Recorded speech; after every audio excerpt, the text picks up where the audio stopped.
अपने personal name से आइए sir. Hello. Hello sir, voice आ रही क्या क्लियर? एक बार कंफर्म कर दीजिएगा प्लीज। हाँ सूरज जी, वॉइस आ रही है आपकी। Yes sir, okay, thank you sir.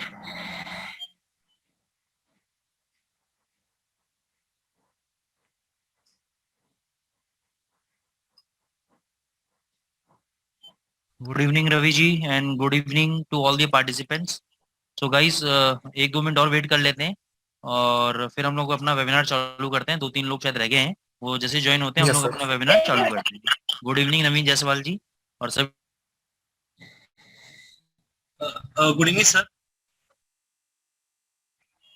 Yes good yes. Evening Naveen ji, कुछ बोलना चाहते हैं आप?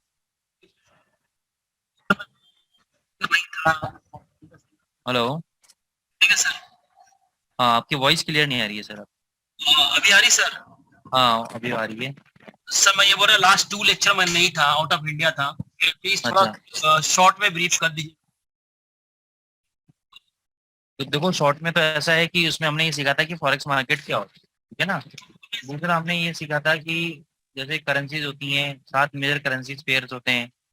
7 मेजर करेंसी पेयर के अलावा आपके पास गोल्ड होता है, सिल्वर होता है, 75 सॉफ्टवेयर प्लेटफॉर्म होता है आपके पास। उसमें हम करेंसी पेयर को रीड कैसे करते हैं, रीड करने के लिए हमने बताया था कि यूरो यूएसडी एक पेयर है, तो उसके बीच में डंडा है यूरो ऑब्लिक यूएसडी। तो यूरो एक अपनी अलग करेंसी है, डॉलर अपनी एक अलग करेंसी है। तो यूरो जो पहली करेंसी है, स्लैश से पहले वाली करेंसी, उसको हम बोलेंगे बेस करेंसी। दूसरे करेंसी को हम बोलेंगे कोड करेंसी, काउंटर करेंसी या सेकंड करेंसी। ऐसे ही जितने भी करेंसी पेयर अवेलेबल हैं उसमें जो पहली करेंसी होती है उसको हम बोलते हैं बेस करेंसी। बाकी दूसरी करेंसी को हम बोलते हैं second currency, code currency, counter currency. ठीक ओके है। सर। अब ओके जब सर। भी मान के चलो यूरो यूएसडी का रेट चल रहा है इस वक्त 1.1400, तो इसका मतलब हुआ कि एक यूरो की कीमत है $1.1400। ओके। ठीक है। जीबीपी ठीक है यूएसडी सर। का रेट चल रहा है चलो 1.1800, इसका मतलब है जीबीपी का रेट है 1 GBP is equal to sorry $1.1800। यानी अगर आपको जीबीपी परचेस करना है तो आपको $1.1800 पे करने पड़ेंगे। Okay sir. Okay sir. Okay sir. Understood. Understood. तो उसके बाद हमने करंट लॉट साइजेस बताए थे कि एक स्टैंडर्ड लॉट होता है, एक मिनी लॉट होता है, एक माइक्रो लॉट होता है। स्टैंडर्ड लॉट के अंदर मिनिमम 1 लाख क्वांटिटी होती है, यानी अगर आप 1 लाख स्टैंडर्ड लॉट अगर आप बाय कर रहे हो तो मिनिमम 1 लाख क्वांटिटी आपको मिनिमम बाय करनी पड़ेगी। दूसरा होता है मिनी लॉट। मिनी लॉट के अंदर क्वांटिटी होती है 10,000 और माइक्रो लॉट के अंदर क्वांटिटी होती है 7,000। फिर दूसरा हमने ये बताया था कि अगर आप बड़े स्टैंडर्ड लॉट में काम करते हो जिसकी क्वांटिटी 1 लाख है, तो उसमें 1 पिप की वैल्यू, यानी 1 पिप अगर आपके फेवर में जाता है ट्रेड या आपके अगेंस्ट में जाता है, तो आपको $10 मिलेंगे और $10 आपके जेब से जाएंगे। ठीक है ना। फिर आता है आपका मिनी लॉट। मिनी लॉट के अंदर 1 पिप के मूवमेंट में $1 आपके पास आएंगे या $1 आपकी जेब से जाएंगे। फिर आता है माइक्रो लॉट।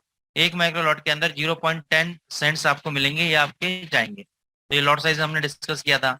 हमने फिर लेवरेज डिस्कस किया था। लेवरेज क्या होता है, जैसे 1:500 है, तो यानी $1 आप इन्वेस्ट करोगे, बाकी के $500 ब्रोकर आपके ब्याह पे इन्वेस्ट करेगा, ताकि आप फॉरेक्स मार्केट के अंदर इजीली काम कर पाओ। इसलिए तो हम $100 और $200 जैसे अकाउंट में काम कर लेते हैं, क्योंकि हमें वहाँ लेवरेज मिली हुई है, ज्यादा इन्वेस्टमेंट करना नहीं पड़ता। जैसे 100 रुपये लगाओ तो मान के चलो, अगर 100 रुपये में लगा रहा हूँ और कोई बंदा अगर आपको बोल दे सर 5,000 रुपये मैं आपके बेसिस पे लगाऊंगा, तो मजे आ गए। तो मेरे को क्या करना है, खाली 100 रुपये लगाने हैं, बाकी 5,000 रुपये वो लगा के देगा मेरे को। तो ऐसे ही फॉरेक्स मार्केट के अंदर होता है, $1 का इन्वेस्टमेंट, $1 का इन्वेस्टमेंट 500 गुना उसका इन्वेस्टमेंट बढ़ जाता है, ब्रोकर लगाता है। It is called leverage. और मार्जिन का मैंने कॉन्सेप्ट बताया था, MT5 सॉफ्टवेयर में ट्रेड लेके बताया था कि इसमें ट्रेड लेके आपको कैसे लेवरेज कैलकुलेट होती है, कैसे मार्जिन कैलकुलेट होता है, कैसे लॉस प्रॉफिट कैलकुलेट होता है। तो ये सब हमने डिस्कस किया था। एक मिनट होल्ड करें।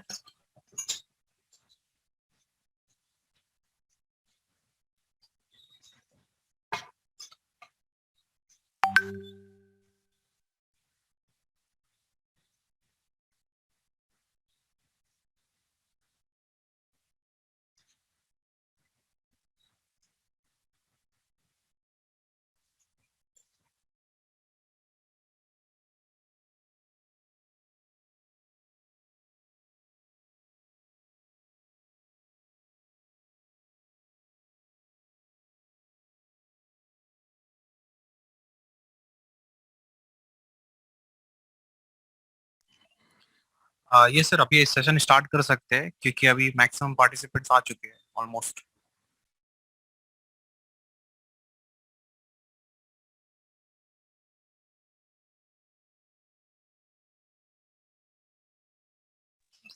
हेलो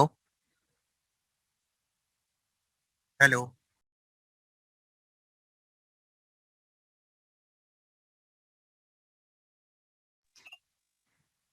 शायद आउट ऑफ कवरेज। सर अभी नहीं है। Just wait. अच्छा, होल्ड करने बोला, ओके।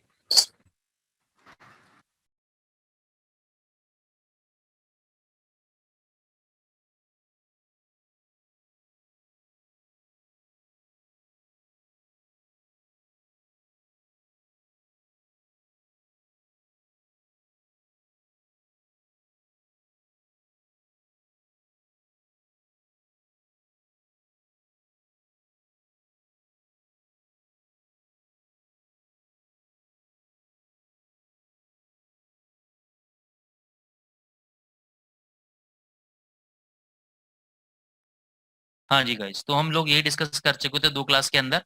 बाकी नवीन जी, अगर आपको कोई भी इश्यू हो तो यहाँ पे सूरज चौरसिया जी हैं, जिनके थ्रू आप यहाँ पे ज्वाइन हुए हैं या उनके किसी जानने वाले के थ्रू ज्वाइन हुए हैं। तो आपको कोई भी क्लासेस मिस होती हैं तो सूरज जी हैं, और एक बंदे और हैं, नाम भूल रहा हूँ मैं उनका, वो हमेशा अवेलेबल रहते हैं क्लासेस के अंदर।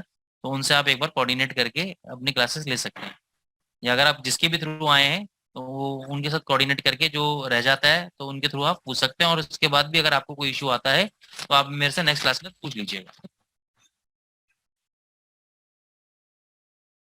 Sunil ji, what are the charges of buy and sell? अब सर इसमें भी कॉन्सेप्ट होता है, कॉन्सेप्ट बता दूंगा, लेकिन हर ब्रोकर का अलग अलग कॉन्सेप्ट होता है इसमें। एक मिनट। हाँ हाँ, सूरज सर एंड स्वप्निल सर दोनों अवेलेबल हैं, तो आप उनसे कोऑर्डिनेट कर सकते हैं नवीन जी। बाकी चार्जेस होता है ये ब्रोकर टू ब्रोकर डिपेंड करता है। तो यहाँ पे मैं असेट बुल की बात कर रहा हूँ, तो असेट बुल के चार्जेस मेरे को नहीं पता है। आप सूरज जी से या स्वप्निल जी से पूछ लीजिएगा।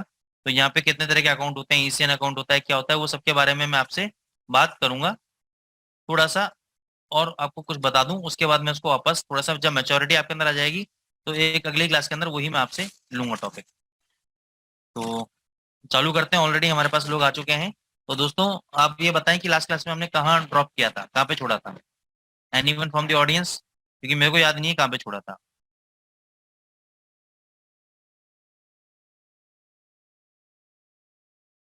क्योंकि दूसरा मैं भी क्योंकि दुबई गया हुआ था, कल ही लौटा हूँ, तो इस वजह से आपकी क्लासेस भी नहीं कंडक्ट हो पाई थी। तो नहीं हो, बताएं सर कौन सा टॉपिक छोड़ा था हमने सर लास्ट क्लास में? सर आपने बोला था 1 इन्वेस्ट करेंगे तो मतलब उसका 5 गुना मतलब हम लोग को हाँ, प्रॉफिट लेवरेज मिलेगा। लेवरेज हमने डिस्कस किया था, Leverage का। हाँ है ना, लेवरेज कैल डिस्कस किया था हमने, और मार्जिन कैलकुलेशन वगैरह बता दिया था शायद मैंने, है ना। हाँ हाँ सर हाँ। मार्जिन कैलकुलेशन बता दिया था, मार्जिन लेवल परसेंटेज बता दिया था, मार्जिन कॉल बता दिया था, स्टॉप आउट लेवल बता दिया था शायद, ये बता दिया था ना। हाँ सर। ठीक है, ठीक है, ठीक, ठीक है।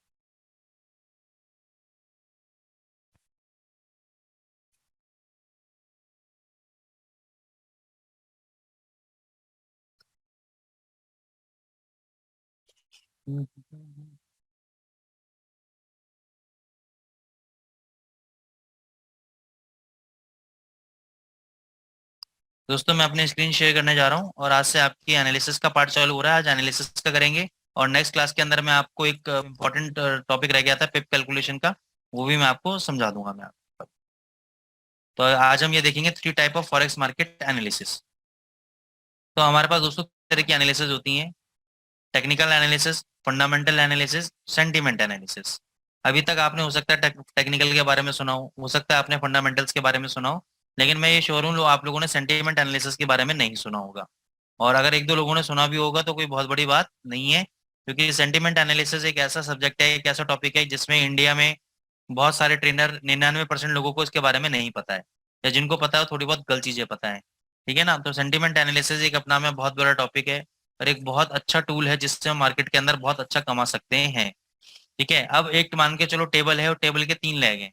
एक का लेग टेक्निकल पे डिपेंडेंट है, एक लेग फंडामेंटल पे डिपेंडेंट है, एक सेंटिमेंट पे। अगर मान के चलो उस टेबल में से मैं एक लेग तोड़ दूं, तो क्या टेबल टिकी रहेगी या टेबल खड़ी रहेगी? आंसर इज नो, क्योंकि वो टेबल वीक हो जाएगी। तो यही आपका मार्केट का सिनेरियो है। जो ऊपर वाला टॉप है, ये मार्केट एनालिसिस है। इसके 3 पिलर हैं, टेक्निकल, फंडामेंटल, सेंटिमेंटल। 3 इसके पिलर्स हैं। इनमें से एक भी अगर आपने प्रॉपर एनालिसिस नहीं किया और आप ट्रेडिंग करने कूद गए तो आपको नुकसान के अलावा आपको कुछ भी नहीं लगेगा। और जनरली 99% जनता यही करती है, या तो प्रॉपर टेक्निकल काम करती है, चार्ट में क्या लग रहा है, कैंडल क्या बोल रही है, या प्रॉपर फंडामेंटल काम करती है कि यूएस में अभी इकोनॉमिकल इवेंट है, रशिया यूक्रेन वॉर चल रहा था, कौन कौन सी करेंसी इंपैक्ट होंगी। और कुछ चुनिंदा लोग ऐसे मिलते हैं जो टेक्निकल और फंडामेंटल दोनों को मिस करते हैं, लेकिन वो भूल रहे हैं कि एक और एनालिसिस होती है मार्केट के अंदर, that is called sentiment analysis.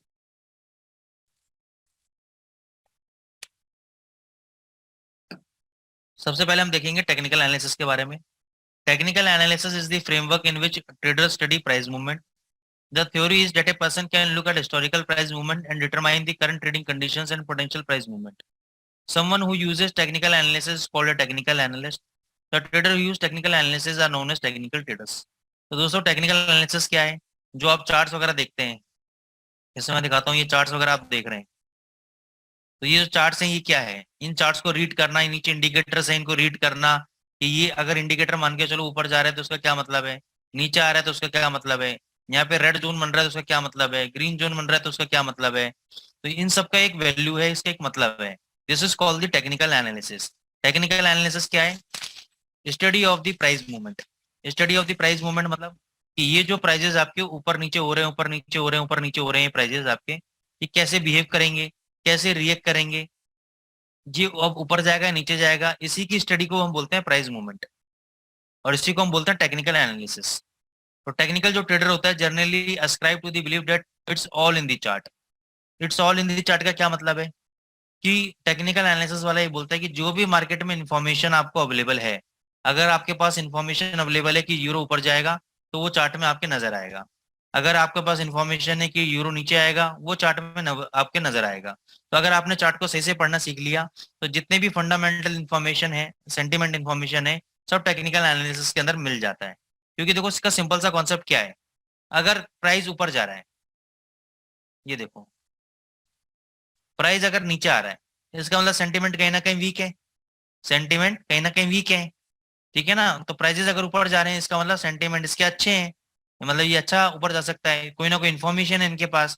अब यहाँ पे क्या हुआ होगा, कोई ना कोई इवेंट आया होगा, कोई ना कोई न्यूज आई होगी, इसने नीचे की तरफ मार दिया, ठीक है ना। तो कहने का मतलब है एक अच्छा टेक्निकल एनालिसिस जो बंदा होता है वो सब कुछ पहचान लेता है। अगर वो सिर्फ उसके पास चार्ट्स अवेलेबल हो तो चार्ट रीडिंग करके हर प्रकार की न्यूज का डेटा देख लेता है कि किस तरीके से डेटा न्यूज आने वाला है। तो it's all in the charts. अगर मान के चलो लोग बाइंग कर रहे हैं, हम 100 लोग हैं, 100 में से 80 लोग बाइंग कर रहे हैं, तो क्या होगा, तेजी पकड़ेगा पेयर, करेंसी पेयर। 20 लोग के सेल करने पे तो कुछ होगा नहीं, अनलेस अनटिल उन 20 लोगों की क्वांटिटी हमारी बाइंग क्वांटिटी से ज्यादा हो, तब तो जाके उस पेयर पे कुछ फर्क पड़ेगा, अदरवाइज उस पेयर पे कोई भी फर्क नहीं पड़ने वाला है। तो आपको ये देखा जाता है कि मान ली कि अगर मैक्सिमम लोग ट्रेड कर रहे हैं फॉरेक्स में और करेंसी किसी भी यूरो यूएसडी के अंदर बाय साइड कर रहे हैं, तो करेंसी ऊपर जाएगी। तो करेंसी जब ऊपर जाएगी तो मतलब कैंडल भी अच्छा बनेगा, कैंडल अच्छा बनेगा तो हमें समझ में आ जाएगा कि इसमें बाइंग आ रही है, अब हमें इसमें ट्रेडिंग में बैठ जाना चाहिए, बाइंग लॉन्ग पोजीशन के अंदर बैठ जाना चाहिए। तो टेक्निकल एनालिसिस का पहला assumption है कि it's all in the charts, सब कुछ चार्ट्स में अवेलेबल है।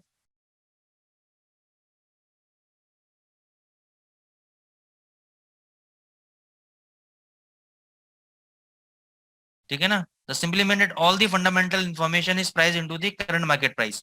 इसका मतलब है जितने भी फंडामेंटल इन्फॉर्मेशन बाजार में अवेलेबल है वो सारे के सारी करंट प्राइस के अंदर आपको मिल जाएंगी, यानी जिस भी लेवल पे वो चल रहा है वो उस फंडामेंटल रीजन के चक्कर में ही चल रहा है।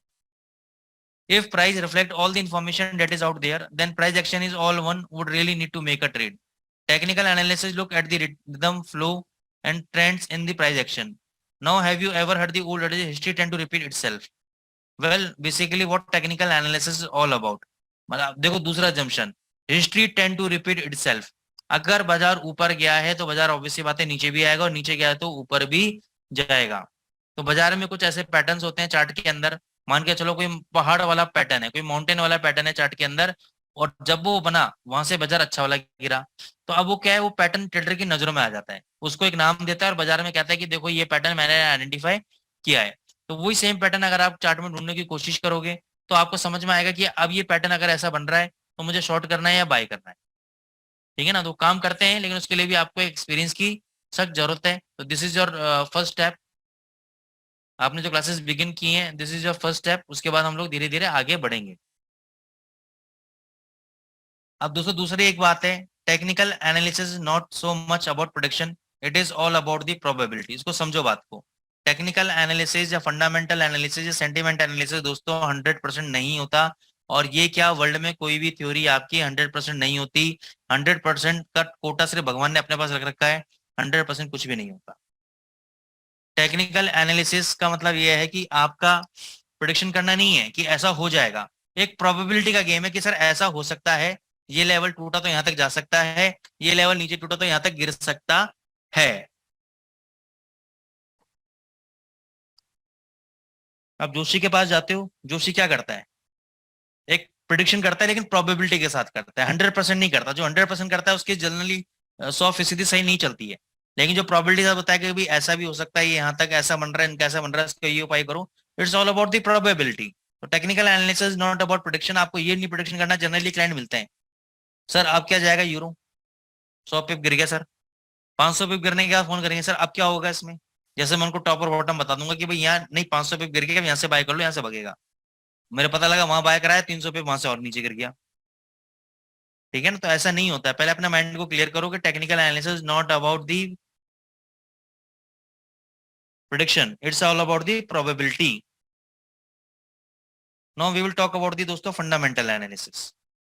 Whereas technical analysis involves poring over the charts to identify patterns or trend, fundamental analysis involves a poring over economic data, report, news headline, and nowadays random tweet from a certain world leader. अब क्या हुआ, fundamental analysis क्या है, कोई आपको मैं बताएगा मेरे को, व्हाट इज फंडामेंटल एनालिसिस?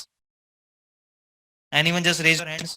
थोड़ी सी एक्टिविटी हो जाएगी, नहीं तो आप बोर सुनते रहोगे, मैं बोलता रहूंगा। What is fundamental analysis?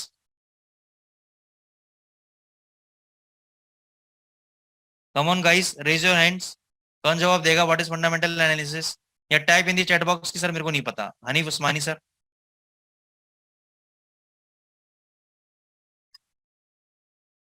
Hanif Usmani sir, आप हैंड रेस कर दीजिए, मैंने आपको अनम्यूट कर दिया है। Now you can speak up. Sir fundamental analysis का मुझे लगता है कि जो फंड को एनालाइज करे और फिर ट्रेड करे, शायद उसको बोलते होंगे। नहीं नहीं सर, जी बोलिए मैम, बोलिए मैम, कुछ बोल रहे थे आप।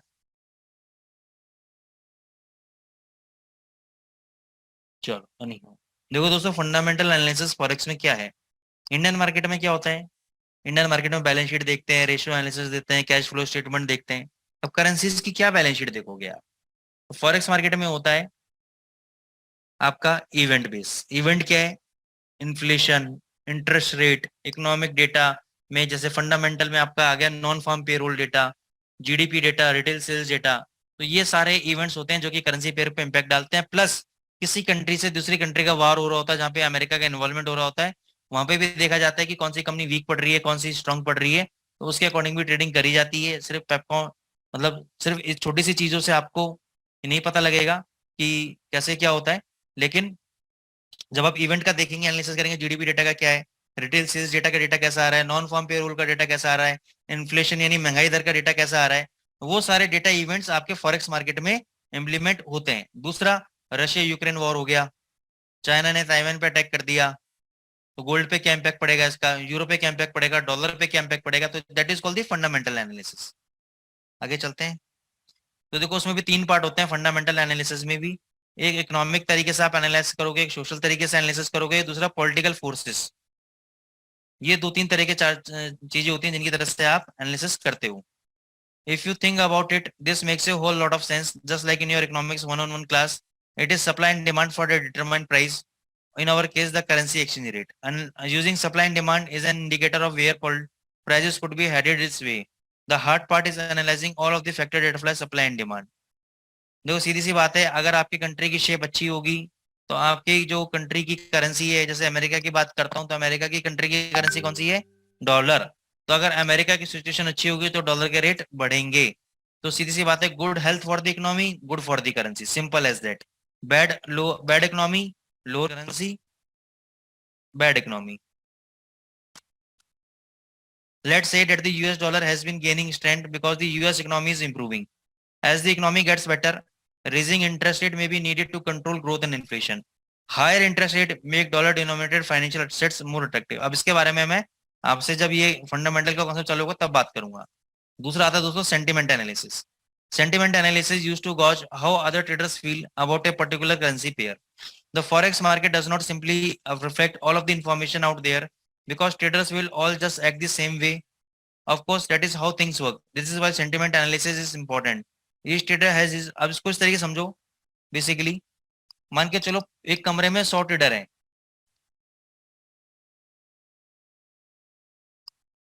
पूरे वर्ल्ड के अंदर 100 ट्रेडर हैं. अब 100 ट्रेडर के अंदर से 80 लोग जो हैं यूरो यूएसडी को बाय कर रहे हैं और ये 80 वो लोग हैं जो हमेशा नुकसान करते हैं. ध्यान से सुनना मेरी बात. ये लोग वो हैं जो हमेशा नुकसान करते हैं. ये हैं रिटेल ट्रेडर्स, आप और मैं, जो हमेशा पोजीशन बनाते हैं और उसके अगेंस्ट में बाजार जाता है. ये क्या है? वो रिटेल ट्रेडर्स हैं जो कि अपनी पोजीशन बना रखी है लॉन्ग पोजीशन. तो अब जो बचे हुए 20% ये लोग कौन है? ये वो लोग हैं जो बहुत ही ज्यादा एक्सपीरियंस हैं, हाईली स्किल्ड हैं और इनको पता है कि इन लोगों ने अगर पोजीशन बनाई है प्लस की तो मैं बनाऊंगा पोजीशन माइनस की इनके अगेंस्ट में. तो हो सकता है मार्केट वहां से नीचे चला जाए और इनको प्रॉफिट मिल जाए.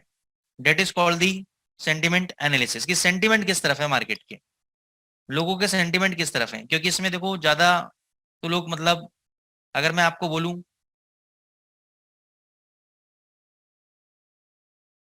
कि 80 लोग बाय कर रहे हैं, अगर मैं आपको बोलता हूं कि 80 लोग बाय कर रहे हैं और ये वो लोग हैं जो हमेशा लॉस करते हैं करेंसी मार्केट के अंदर, तो आप क्या पोजीशन लोगे? Type in the chat box. आप क्या पोजीशन लोगे मार्केट के अंदर?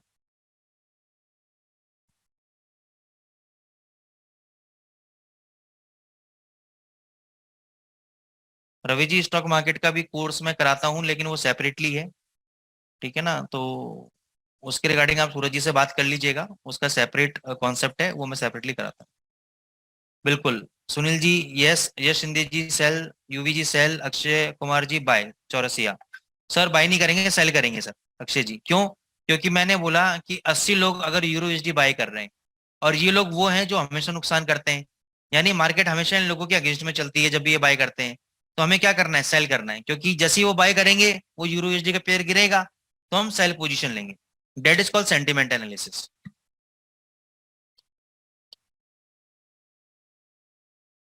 अब आपको दो पोजीशन पता करनी है दोस्तों. या तो आपको उन 100 में से उन लोगों की पोजीशन पता करनी है जो कि 20% की कैटेगरी में, यानी वो स्मार्ट प्लेयर्स जो कि मार्केट को अपने हिसाब से चलाते हैं, या वो बड़े बड़े बैंक्स या वो कंट्रीज जो करेंसी मार्केट में अपना इन्वॉल्वमेंट रखती हैं और हमेशा उनके सौदे सही पड़ते हैं. या तो उनकी पोजीशन हमें पता लग जाए, या हमें उन 80 लोगों की पोजीशन पता लग जाए जो कि हमेशा लॉस करते हैं. अब दुनिया भर में तो लाखों करोड़ों ट्रेडर्स हैं, सबकी पोजीशन तो नहीं पता लग सकती. लेकिन हाँ, ये जो 20% है, छोटा तबका है जो लोग मार्केट को ऑपरेट करते हैं, ये हजारों लाखों करोड़ की तादाद में तो है नहीं. ये 8-10 लोग हैं पूरे मार्केट, वर्ल्ड मार्केट के अंदर 8-10 बड़ी बड़ी कंपनीज हैं जो ये मार्केट को ऑपरेट करती हैं. तो इनकी अगर पोजीशन मेरे को पता लग जाए तो काम हो जाएगा. होगा या नहीं होगा? क्योंकि अगर उनकी पोजीशन यूरो यूएसडी में तेज की है तो मैं बाय करूंगा, उनकी पोजीशन मंदी है तो मैं सेल करूंगा. तो type in the chat box के काम करेगा या नहीं, मतलब काम हो जाएगा या नहीं होगा? क्योंकि देखो उन 80 लोगों की पोजीशन पता करना तो बहुत मुश्किल है, लेकिन मैं उन 20% लोगों की पोजीशन आपको बता दूंगा कि स्मार्ट मनी ने पोजीशन कहाँ पे ले रखी है. वो मैं एकदम कोर्स का एकदम सबसे जबरदस्त ब्रह्मास्त्र समझ लो पॉइंट है जो मैं आखिरी में एकदम बताऊंगा मैं आपको.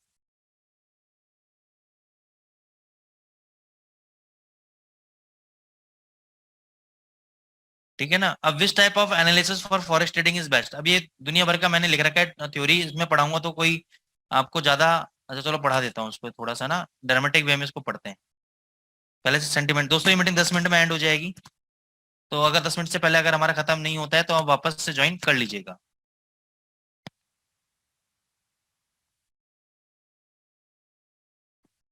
ये $1 million क्वेश्चन है कि which type of forex analysis is best. अब इसको मैं चलो वैसे ही खत्म कर देता हूँ क्योंकि इतनी थ्योरी पढ़ाऊंगा तो फायदा नहीं है. दोस्तों सबसे बड़ी बात यह है, मान के चलो कोई ट्रेडर है आपके सामने और ट्रेडर को कुछ नहीं आता, उसको सिर्फ टेक्निकल एनालिसिस आता है, उसके सामने स्क्रीन लगी हुई है और उसको लग रहा है कि जीबीपी यूएसडी जो है तेज लग रहा है. उसने सारे फंडामेंटल चेक कर लिए, सारे टेक्निकल चेक कर लिए, वो सेंटिमेंट एनालिसिस चेक करना भूल गया. टेक्निकल देखे उसने, बहुत बढ़िया शानदार है, बढ़िया है, सब कुछ है, ठीक है ना। अब वो देख रहा है चार्ट में उसको मिला ब्रेकआउट, ब्रेकआउट मतलब ऊपर की तरफ ब्रेकआउट मिला, उसने खुश हो गया, इंस्टाग्राम पे सेल्फी खींच के डाल रहा है कि यार मेरे को पैसा मेरे पर बरसेगा टाइप में कुछ सपने, बहुत ज्यादा एक्साइटेड हो गया, कहने का मतलब ये है। उसने क्या किया, ट्रेड डाल दिया बाय का, और वहां से वो नीचे नीचे नीचे नीचे नीचे नीचे। ये ऐसा क्यों हुआ? तो सबसे पहले देखा कि जीबीपी नीचे, क्योंकि उसने न्यूज खोली, न्यूज पे खोला कि व्हाट ब्रेक्सिट इवेंट आ गया है। अब उसने कहा what the fuck, what is Brexit, क्या है ब्रेक्सिट, मेरे को तो नहीं पता। फिर वो क्या ढूंढता है, ब्रेक्सिट को ढूंढने लगा, सर्च किया, उसको समझ में आया कि यार ब्रेक्सिट ये चीज है और इसकी वजह से जीबीपी जो है और वीक हो सकता है। अब ना तो वो 100-150 पे नीचे काटने लायक बनता है, ना ही वो ऊपर कुछ करने लायक बनता है, क्योंकि ऑन एन एवरेज उसके $1000 तो फंसे हुए हैं मार्केट के अंदर। ठीक है ना, उसके तो जो है उड़ गया अकाउंट, मतलब इसमें नीचे $1000 फंस गए, अब ना तो पोजीशन काट सकता है ना ही वो कुछ कर सकता है। ठीक है ना। फिर उसने ब्रेक्सिट का सर्च किया, मतलब समझ रहे बात को। फिर वो सेंटीमेंट उसको समझ में आया कि सेंटीमेंट जो है बेरिश साइड है, मंदी साइड ज्यादा सेंटीमेंट है। तो जब तक आपको टेक्निकल फंडामेंटल और सेंटीमेंट एनालिसिस क्लियर नहीं होगा दोस्तों, आप ट्रेडिंग में महारत हासिल नहीं कर सकते। जब मैं आपको सिखाऊंगा, आपको सिर्फ तीनों चीजों को इनकॉर्पोरेट करना है कि यस टेक्निकल ने मेरे को सेल दिया है, फिर देखना है फंडामेंटल, अगर फंडामेंटल इकोनॉमी भी सपोर्ट कर रही है कि नहीं, इकोनॉमी के अंदर रिसेशन चल रहा है या मंदी का दौर चल रहा है, तो सेल करो। तीसरा सेंटीमेंट एनालिसिस, अगर आपको 20% लोगों की पोजीशन पता लग जाए कि इन लोगों की पोजीशन अगर सेल में है, तो काम हो गया, पैसा बन जाएगा। समझ में आ रहा है सबको? हेलो दोस्तों। सर स्टॉप लॉस वगैरह का कौन सा, सुनील जी सब बताऊंगा, आप पेशेंस के साथ रखो, आपका कोर्स थोड़ा लंबा चलेगा, 1 मिनट होल्ड करना बस।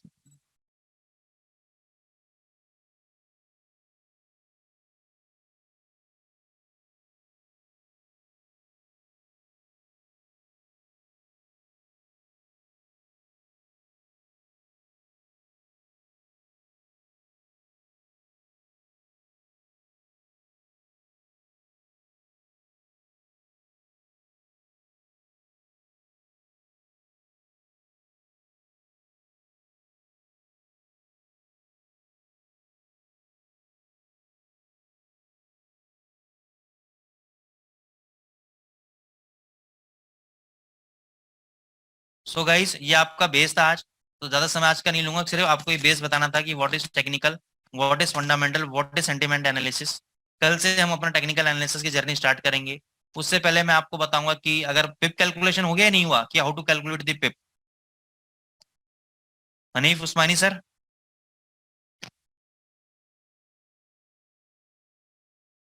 Yes, Hanif Usmani sir.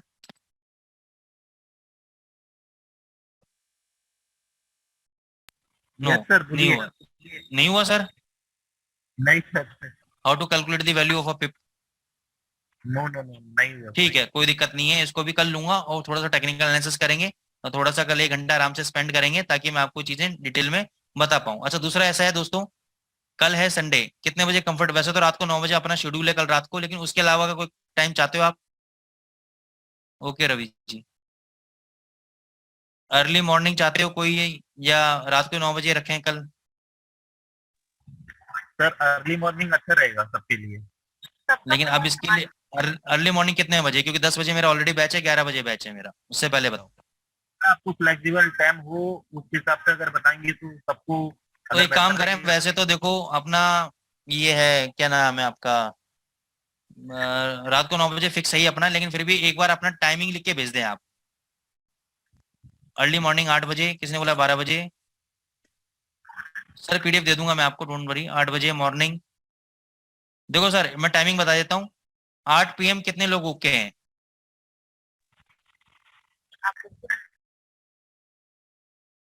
क्योंकि सबकी ऐसा है ना, 2-4 लोग ओके नहीं होंगे तो फिर दिक्कत आ जाएगी, अगर सभी लोग ओके हैं तो type in the chat box 8 बजे। देखो 9 PM मेरे को कोई दिक्कत नहीं है, 9 PM आ जाओ, मेरे लिए तो और कंफर्टेबल है। लेकिन 9 PM में ये है कि 10 बजे मेरा दूसरा बैच है, आपको 10 मिनट पहले फ्री कर दूंगा मैं। 9 बजे शार्प आ जाओगे तो 50 मिनट क्लास ले लेंगे पूरे हम। अच्छा एक काम करते हैं, 50-50 आ रहा है, 8 PM 50, 9 PM 50, तो 8 PM का ज्यादा आ रहा है। 9 PM, 8 PM, PM नहीं सर, मैं मॉर्निंग पूछ रहा हूँ।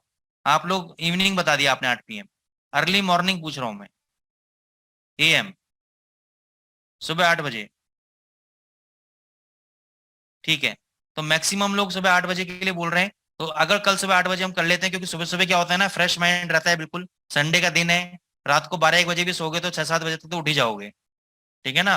तो 8 बजे फ्रेश माइंड होगा, फ्रेश चीजें दिमाग में होंगी, पूरा दिन आपका खराब नहीं होगा, ठीक है, पूरे दिन के लिए आप फ्री हो, मैं भी फ्री हूँ, ठीक है। तो अभी हम 8 बजे फाइनल करते हैं।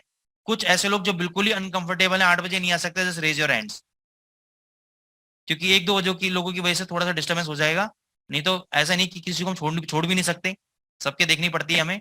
तो 8 बजे सुबह सुबह अर्ली मॉर्निंग, अगर आप में से 1-2 बंदे भी ऐसे हैं जो बिल्कुल भी कंफर्टेबल नहीं है और कोई भी तरीके से नहीं आ सकते, तो रेज योर हैंड। अगर एडजस्ट कर सकते हैं तो बहुत ही बढ़िया है, नहीं तो फिर देखेंगे, फिर कोई और समय देखेंगे फिर।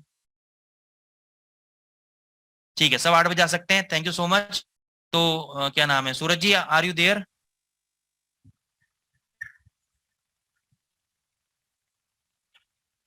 सूरज सर, मैंने आपको अनम्यूट कर दिया है। Yes sir. सूरज सर, हाँ, तो कल हाँ, सुबह हाँ। 8 बजे कंफर्टेबल है सर?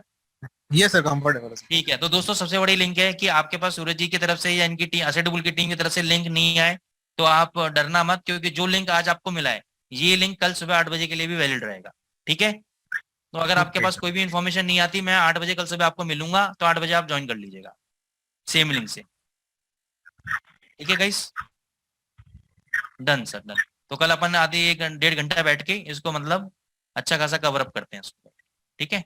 चलो ओके गाइस, टेक केयर, और कल मिलेंगे 8 बजे morning. Thank you so much. Okay sir.